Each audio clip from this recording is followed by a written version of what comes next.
point here is that when you're doing something new, a quest, purpose, vision, transformation, something above the line where you've never done it before, you're going to have many, many opportunities to be triggered. So we have to have a handle on that. And by the way, once we're above the line, you no longer have, and this is the break after the breakthrough, you no longer have the benefit of your habit patterns to paint the curves for you. So we use principles. When you're above the line, it's scary because everything is unfamiliar and the subconscious looks at the unfamiliar as a threat.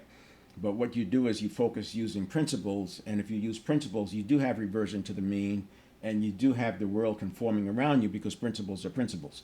That all comes into play as you're thinking about this conscious pause and an assessment and why you want to give it time, because what I would suggest is when you're working on something new, some kind of a quest above the line, a vision, 80% of the time the reaction is going to be suboptimal, a survival reaction. Not all reactions. Survival reactions will be suboptimal.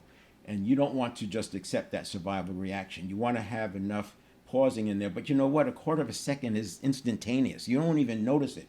It feels like an eternity because you're coming off the network of neurons. But just time yourself. When I'm helping people get rid of ums, I just have them time like a half a second and realize that a half a second pause is nothing. You can even do it right now.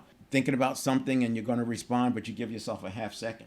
Another exercise you can do is read. And then while you're reading out loud, hit your stopwatch and pause for a half a second. You'll realize that a half a second is instantaneous. And then you start building in pauses. And this is how you get one of the supporting things of getting rid of ums, because you're going to put pauses in there, but you also have to swish out the So you don't say you get more comfortable with pauses and then you put pauses in. Instantaneous. And then you start building in pauses, and this is how you get one of the supporting things of getting rid of because you're going to put pauses in there, but you also have to swish out the So you don't say you get more comfortable with pauses, and then you put pauses in. So anyway, that is the rundown, and I wanted to do that in the context of emotional intelligence so that you can see that it's aligned. This is examples. Now, each one of those steps, I have a 7-step model. And in that 7-step model, each step has multiple levers. I mean, some of them have dozens of levers that can be used. And so when I'm working with somebody, we're looking at what's needed and what's the lever we're going to use. When I say lever, meaning to get away from resistance factor and into empowerment catalyst. So it's always about moving towards empowerment catalyst and moving away from resistance factors.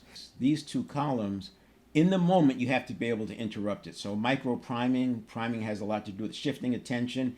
Sometimes, literally, I just turn my head. If I feel like I don't like what's coming, I just turn my head and look at something else quickly. And when you do it within the first quarter of a second to a half a second, it has a big impact. If you don't do that, the neurons that fire together wire together, and the ones that are wired together fire together. So it just starts cycling, and you want to catch that.